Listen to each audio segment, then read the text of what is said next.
All right. Welcome back to another video with Trip with the Smiths. 7-year anniversary video. Yeah, it's been 7 years we've been on the road. Can you believe that? That's a long time. When I was reviewing footage for this, I'm like, I don't remember any of this. And it's a long time ago. It felt like the trip to Alaska, for example. It feels like we just did that a couple years ago, but that was 2017. Yeah. That we went to Alaska, and we're going again next year. So yeah, it's been 7 years. This little adventure that started out as, hey, let's try this out and see if we like it. 7 years later, here we are. Back kind of where it started. And of course, the dog is barking like crazy. Put him up. You can cut that. So anyways, yeah, it's been 7 years that we've been on the road. A lot of things have happened. A lot of things have changed in our travel since then.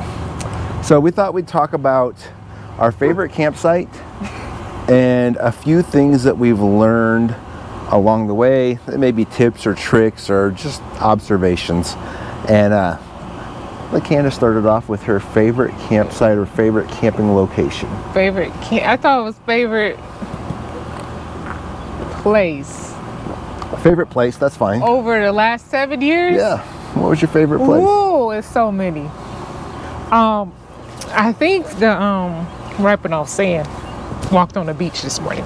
I would say one of my most memorable times right now, right off the top of my head. I kind of thought about what it was, but I still didn't come up. But in the moment right now, I would probably say that time we spent like 45 days in Yellowstone. Okay, so that counts as an area because that was Wyoming, Idaho, and Montana. All of that. This is mine. I'm just saying, I'm clarifying. Yeah, you don't gotta clarify. So yeah, those areas, the BLM lands or dispersed camping was fun. I really liked that place. Gardner on the river? Yeah, on the river. Yeah, that was really, I like that spot a lot. Yeah, there's a place north of Gardner, Montana. I'm drawing a blank on what the name is. We can put it in the but we'll put it in the caption. It was really good. It was on the river. Or in the description. Sorry. It was beautiful. Description, not caption. No, it's different. There's a difference. So, 45 days around Yellowstone was your favorite? Yeah, there's a lot of favorites, but that's the one that stick out the most because I really like Yellowstone. The park. The park is really epic to me. It's amazing that it touches three states. It's one of the things, and all the wildlife, and probably we've been there in the summer and we was there in the winter before. We did a snowmobiling trip there. But yeah, I don't want to ramble, so I'm going with Yellowstone. Okay. So I had a hard time narrowing it down. Yellowstone was awesome, but the place that stands out most for camping for me would have to be last year, and we haven't done a video on this yet, but last year's stay outside the Grand Canyon. We stayed for 2 weeks outside the Grand Canyon on one of the Forest Service roads. Beautiful, forested, peaceful. Dogs found elk legs every day when we were out walking, so they had a blast, and it was just really good. And we hiked to the bottom of the Grand Canyon and back up in one day. So we did some things. That's one. Yeah, one for the books. That's a video that's upcoming, but that was pretty epic. And because I have a hard time narrowing it down to one, I'll throw out Moab. So we stayed at Klondike Bluffs North in Moab, and that was pretty awesome. Hopefully this plane doesn't really screw our audio up too bad. We'll let it go. All right, so I think the sound of the plane has kind of diminished. So we stayed at Klondike Bluffs North in Moab, which I don't believe is a dispersed camping area anymore. I think they restricted it to designated camping. But there's awesome mountain bike trails all around there. You've got Moab, you've got Arches, you've got Canyonlands, lots of stuff to do. And while we were there, we were actually camping semi-close to a friend, so I got to go out and mountain bike with him pretty much every afternoon after work. We had dinner together a couple times. It was just a really good experience. So I would say Grand Canyon and Moab is my top two. I don't know which one's the favorite, but those are my top two. That's plenty. So tips and tricks, Candace, what have you learned over the last 7 years? Dude, I got 4. Okay, 4 works. 4 works. He said 5, but you want me to just go off and say my 4? Okay, because we want to keep it concise. Go with your 4, and then I'll go with my 4, and maybe they'll be the same. And I probably said this last year in last year's 6-year anniversary video, but write your plans in pencil. Make your plans, but be flexible, because you never know what's gonna happen. Last year for us, just because that's fresh, was very or very, what's the word I want to use? It was trying. It was trying year for us, so we had to be really adaptable, flexible, pivot throughout the year. So, yeah, make your plans, but write it in pencil, because you don't know. Enjoy what the area has to offer. I think we can still get better. It's my second one. And not stay homebodies. It's funny, like people think, oh, y'all just camping and every weekend you have the best life. No, it's just our house in different locations. So we face some of the same challenges if you lived in a brick and mortar house. Yep. Is that what it is? Brick and mortar house. So we could be more and get out more in the evenings and afternoons and do more things in the area. Like this time when we were this year, but well, part of last year in Utah, we skied, but that's all we kept doing was skiing every weekend. I did look up some events, so we did do some other things, but we could even be better to get to know more stuff and do more things in the area that we in. Don't be complacent, and get yourself out, especially if you do this full time. Enjoy where you go, and yeah. Let's see. Over the years, we have a issue or a challenge, I don't know, struggle, one of those, with starting late. Yeah. And getting in late, true. Getting in at night, getting in dark.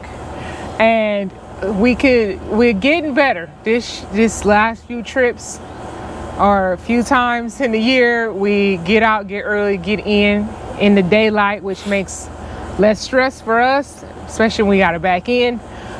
So if you don't already start early, we got our morning routine, and I think that's what slows us down, but we just need to get up earlier and do that, so we're on the road in the morning versus early afternoon. So if you don't do that and you working on it, having to struggle like us, really commit to it, to getting on the road earlier. It makes life so much easier. Every time we do it, we're like, dang, why don't we do this more often? Mm-hmm. So just full transparency, we're not perfect out here in these streets. And I didn't do this, but husbands, listen to your wives. Don't push the slide when it's not going out. A lot of things that we tell y'all not to do. Listen to us.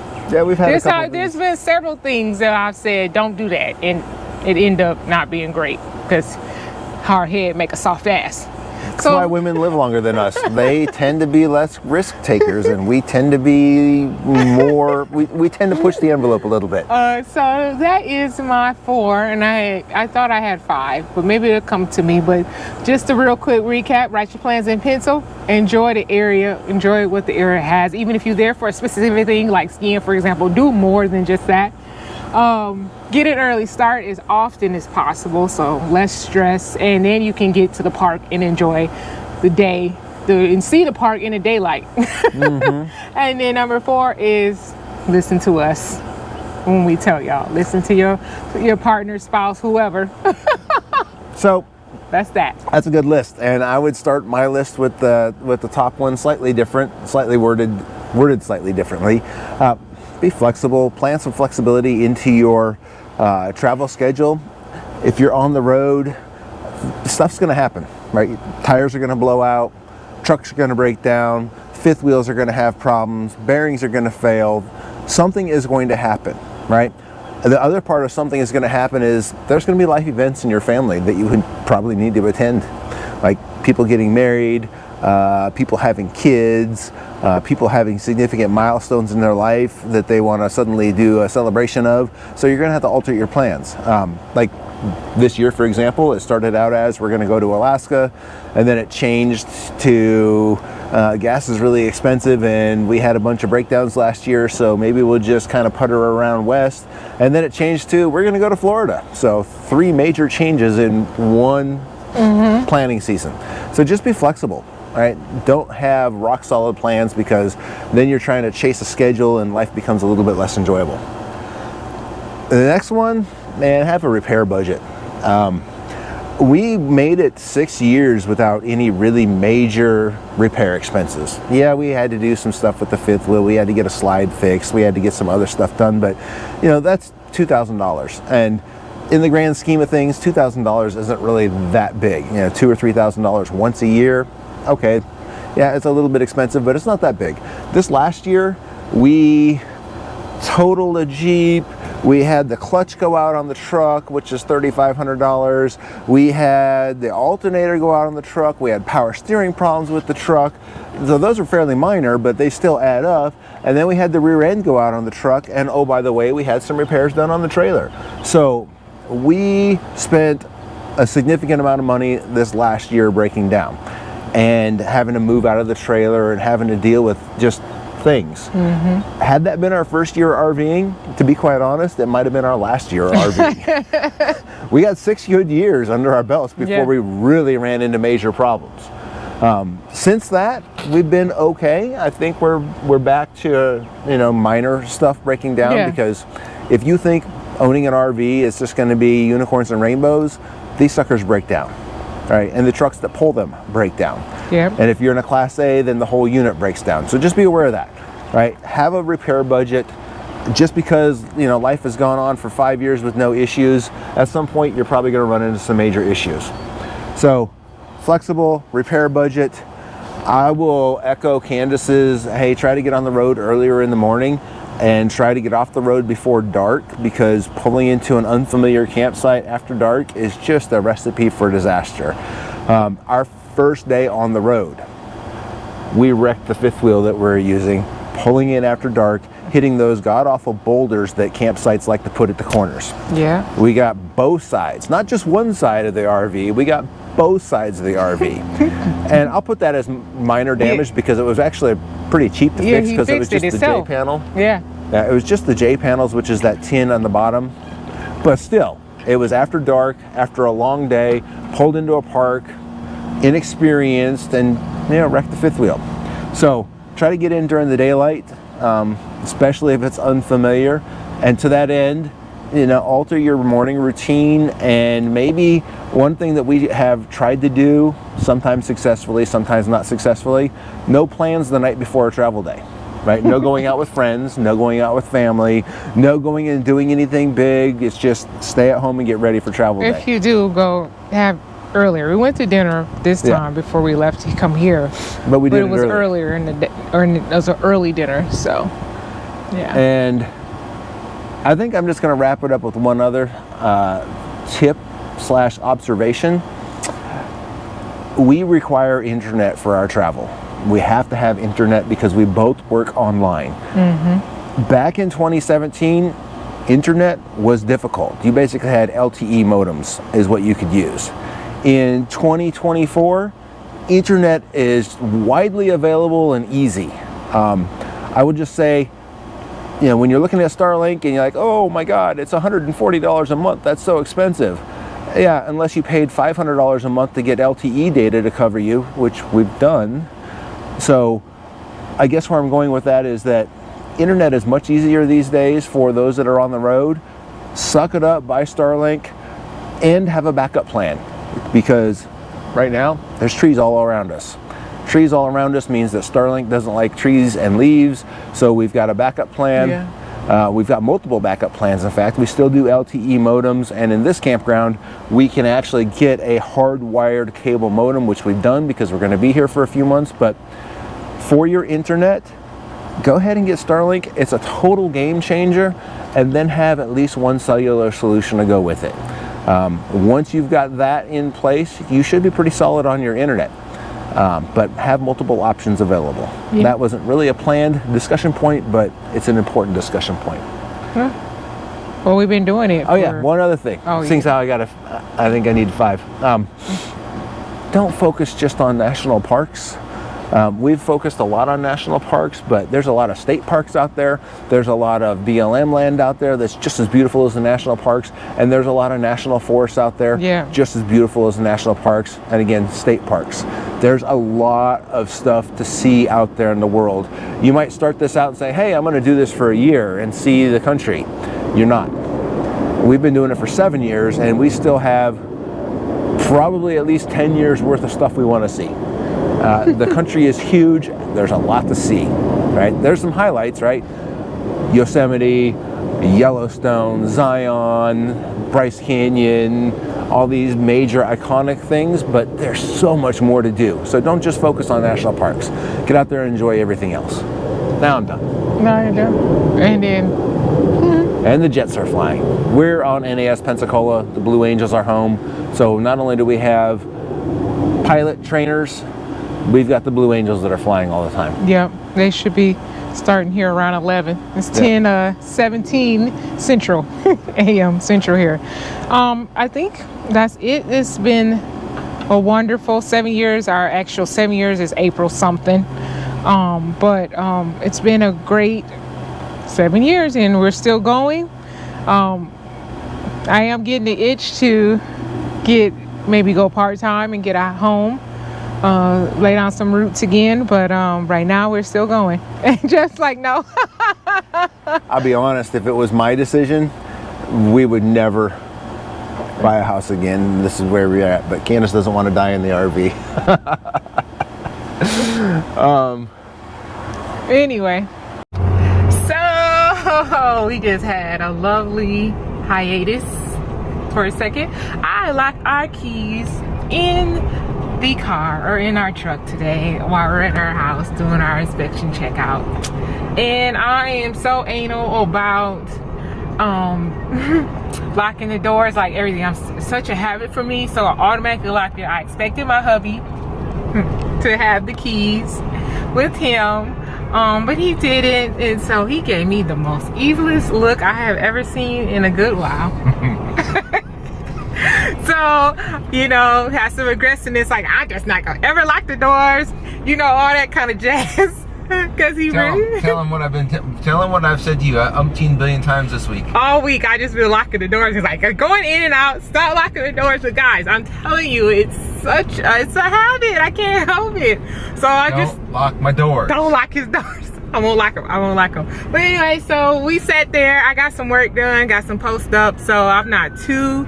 We are on a little bit of a deadline. We have to meet, like I said earlier. We have to meet a guy in Houston to go over our other RV. So we're not that bad behind. So I'm not gonna be locking the doors anymore. Awesome. Anyway, so we're at this RV storage place waiting on our guy that we bought our RV from. If you don't know, we went with a used one because we want to make sure we love doing this RV thing. So this one behind me, as you guys already seen, is the Cyclone, which we borrowed from Just Friend, which was really awesome for us to let us use it while we're in limbo, while we figured out what we were gonna do. So we went back and forth about buying a new one, getting a used one, buying a new one, getting a used one. We finally settled on used because just trying to be frugal at first and see if we really love RVing. And so that's where we're at. So right there. It feels like I've been on kind of permanent vacation. I wonder when it'll start feeling like that. So I'm gonna start here in the main living space. I got some lights on so you guys can see. So I'm just gonna show you what a toy hauler kitchen looks like. Now I want you guys to keep this in mind when we're comparing our toy hauler that we're moving into today. The difference in the size, in the living space, in the openness. As you can see, there's not a lot of counter space as we got our toaster sitting on this little Sterilite drawer thingy. So this is the living space. Like, Got the couch all on one side, so tradition. So here we have it. This is the living area. As you can see, it is so much open space, so much bigger, so much counter space. Same 3-burner stove, no oven in this one, but the convection oven microwave is up there, so we'll have to learn how to use that. But we do a lot of grilling, so I'm not really worried about really learning to use that. Residential fridge, a little different than the other one, in the other house, double door, the toy hauler. So got a table, chairs, some nice recliners, a couch. The TV is in there, and it lowers down, and then you can send it up so you can have it out the way. We have happy Sunday wherever you're at in the world when you're watching this. It is, I have to check the date because I'm just not keeping up with these dates these days, but it's Sunday, July 30th. This is the last day of the month. We got to Alaska yesterday around 7 o'clock, and you should have seen us trying to fill around with the tripod trying to get a picture in front of the Alaska sign. Is hilarious. Probably be the thumbnail. Let him tell y'all what happened today. So first off, it had nothing to do with speed. No, we missed a turn. We missed a turn, and we're looking for a place to turn around, and I judged poorly at a place to turn around. It was a circular place, but the gravel was soft, and it was a little bit of a steep downhill into it and back out of it, and well, let's go ahead and look. So you see here, our fifth wheel is not an off-road model whatsoever, and it's got really low clearance in the back. And if you combine that going downhill with the truck leveling out, and then this trying to level out 20 feet later, this is what happens. You bottom out. And when you bottom out, you break your fiberglass and you lose a J panel. This is really minor. This missing panel is probably the most minor of it. But it looks like when we get back to civilization, we might have to have some fiberglass work done to our trailer. No structural damage, but yep, it's a sad day. Are you gonna have to unhook? That? Yeah. Oh, that's what I was thinking. That piece? Yeah, I can put a jacket on. I can have under here. Yeah, let me get over there.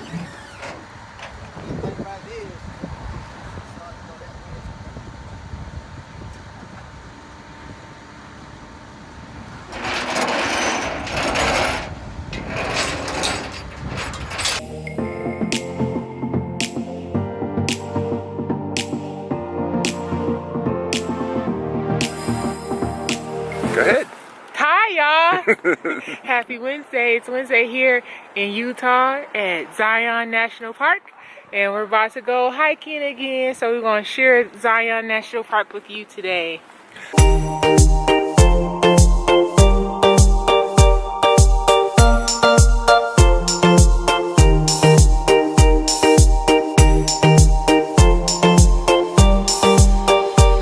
So we've made it up to the top of our hike, Angel's Landing. It is well worth it. It's a little strenuous and a little hard on the end, but not too bad. Nothing that the average person couldn't do, unless you're afraid of heights. If you're afraid of heights, you are right on the edge and you're looking down, kind of on a knife edge. But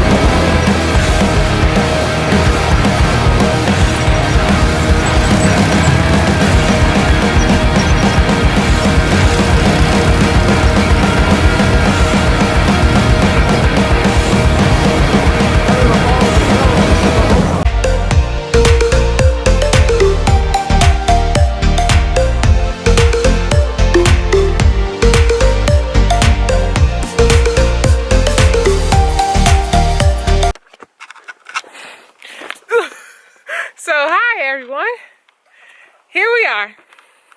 We got to tell you that we got lost out here at our first stop in the redwoods here.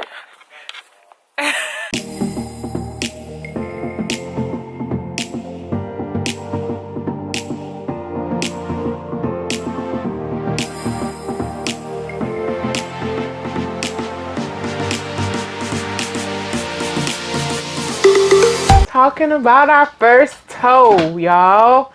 Our first tow with the HDT semi truck situation. How'd it go? The first tow? It went Yes. fine. Is that your, oh, that's so boring. Give us more. Get the people more. You sure you don't need me on the driver's side? Okay.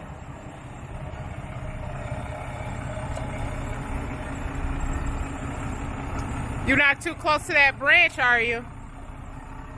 The top of the truck is so big.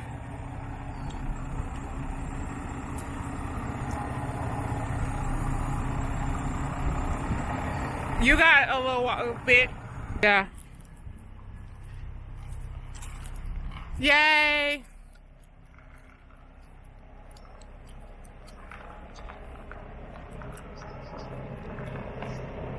Well, yeah, that's one of the reasons we wanted it, right?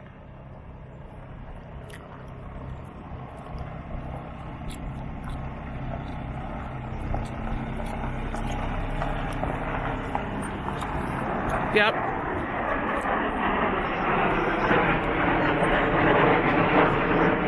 All right, y'all. Welcome back to another Tripping with the Smiths video. In today's video, we're talking about... What are we talking about? Where are we going? Lake Havasu. For? Escaper's Bash. Just a little bit. Right there, good. Keep coming. All right, your driver's going to drop front. Just take it slow. All right, you're down. You're coming straight. Don't let the rear line explain. It's gone. Rub it in. Just like you are, just keep coming slow. I'm what they call the mouse worst influence. You're good. Take it slow. You're getting ready to drop in the front, and then you're going to drop in the rear. Both driver. Big drop in the rear. There you go. Drop in the Nice rear. and slow. No. Woo-hoo-hoo. Nice. All right.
Let's go ahead and wrap it up. Thanks for watching, y'all. If you got any questions, we have been doing this for a long time now. 3 years shy of 10 years. Yeah, we're closer to 10 than 0 now. Yeah, so ask away. That's really it. Ask anything you want to know, how to get started, or what have you. Jeff is a smorgasbord, a plethora of information, very handy, very knowledgeable. So we can always answer those. The typical YouTube stuff, if you like us, you like our videos. Well, if you don't like us, I don't really care, but but if you enjoy our videos and got content suggestions, please share, because the life of a content creator can be challenging at times trying to come up with stuff. So drop us any suggestions, and that's that. Like, comment, subscribe. I already said all the. You said the typical. Yeah, you said the typical. Like, so comment, subscribe. you don't gotta say it. You know what to do. All right, thanks for watching.